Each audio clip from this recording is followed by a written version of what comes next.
Hey everyone, this is Pause or Repeat. Here we figure out whether a game is really worth your time and money. Today's game is Date Everything.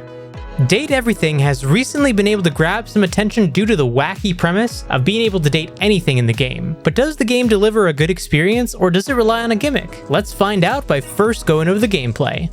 The gameplay of Date Everything is, as one could imagine, a dating simulator. There are a little over 100 dateable characters in the game, each representing a different household item. Ever felt like you wanted to date your bed? Well, in this game you can. Ever enjoyed your morning coffee so much you could kiss it? Now is your chance. Since it's a dating simulator, you're going to of course be talking to a lot of different characters, each of which you can develop your relationship with. Using the date creators, you turn household objects into people who can either become friends, lovers, or enemies. The choices are yours to make. As you develop your relationships with the different characters, you'll earn specs points, or different characteristics like sass and empathy, and you'll need certain amounts of spec points in order to unlock certain conversation options with different characters. But overall, what you do is your choice, whether you wreak havoc and become the Rizzler, or make enemies of your entire house. So how is the story in this bizarre premise?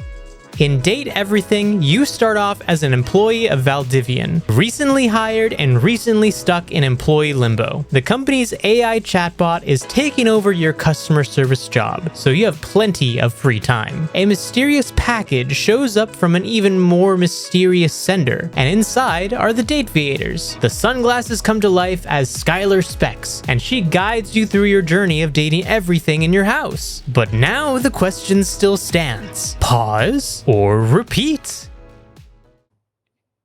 Are you a certified Rizzler, Chris? Certified freak? Oh, no. Well, I definitely felt like that after I was starting to play Date Everything. I mean, this is a game that, I don't know where to begin. I mean, Date Everything is what happens when a dating sim eats a whole bottle of narcotics and dares you to find love with your toaster, right? I mean, romance is in the air and it's coming from your humidifier. I mean, Henrik, would you ever, okay, let's set up a scenario, right? Because Date Everything tends to do that with this game. If you got dumped by your toaster, would you still use it in the morning, or is it just too awkward? Hey, at that point, maybe you got to switch it for another one, right? You're going to have to kick it out? Well, the game is over if you touch grass, right? True. So you're going to have to stick with that toaster.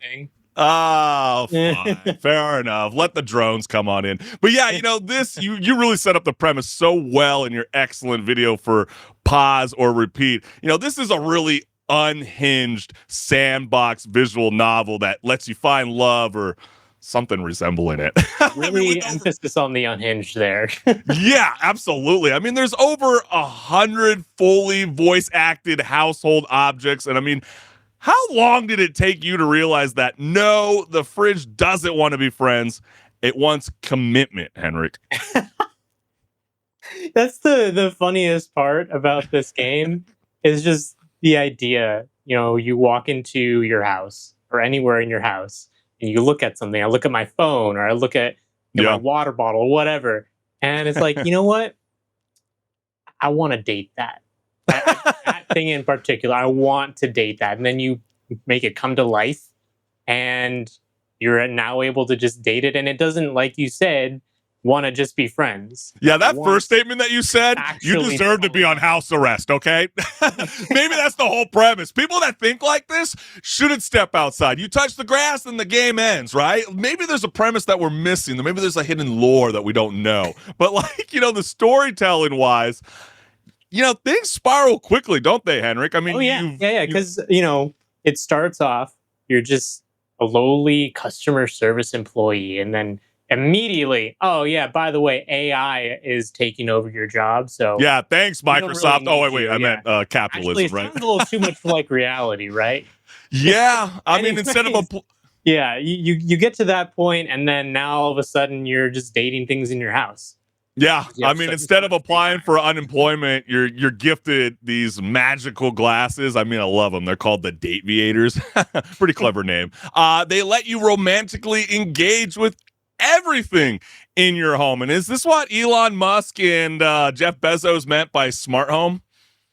Well, you know what? It's funny you bring that up because Elon Musk, I think, has gone on record saying that he does want to make cat girls a thing. Oh, gosh. So See, that's cringy. that could spiral into like, oh, actually, let's make some sunglasses that you look at your door and all of a sudden your I mean, they door's literally talking just back had a to you. 60 Minutes episode where this guy was falling in love with ChatGPT. So I guess we're not so far fetched after all, even though I Yeah, felt yeah. this game feels so cringe.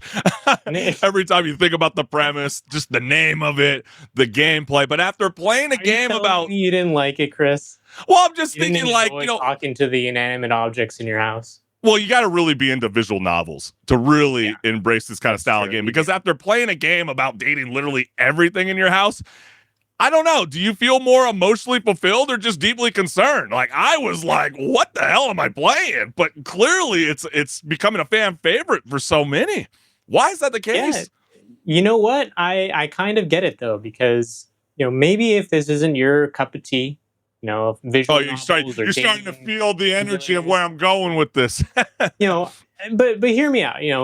They do a pretty good job of fleshing out these characters that otherwise would not have a personality.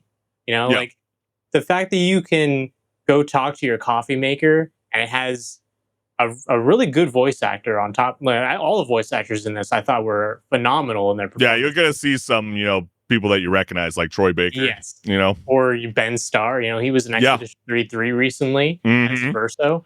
Uh, Tons of big names. And the fact that you can walk up to any of these characters and they're actually written in a way that is a little believable, aside from the fact that they're a personified inanimate object, obviously. Yeah. But and then there's just the absurdity of it where, you have moments like I go up to talk to the dirty laundry character, Harper, and he's like, "Yeah, I'm your dirty laundry." But he says it in the voice that he has, which he's the voice of Nero from Devil May Cry. And it's so absurd and it's funny as a result of that. But like, I feel like not every gamer is gonna recognize those kind of things, though. You know what I mean? And I feel like maybe that's a little bit of the Easter egg that creates a bit of a sense of love with some of the gamers that are, I guess, relating to date everything. But like, I don't know if this is like the future of dating. I mean, should we all be courting our thermostats? Because you got to understand, like, they got to be a hottie, right? Okay. All jokes aside, Henrik, all right? I'm not dating no thermostat. Okay.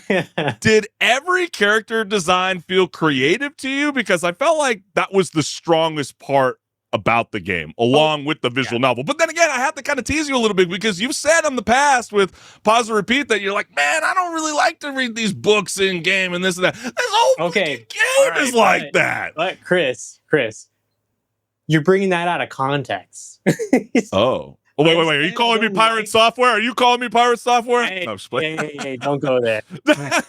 We'll get to that later. No, Said that, but in the context of a game where it's not focused on the reading, like yeah. say Doom, I'm not gonna stop in the middle of all the action to read something. That's just not my choice in the moment. I'd rather go punch some heads in. But in this, Okay.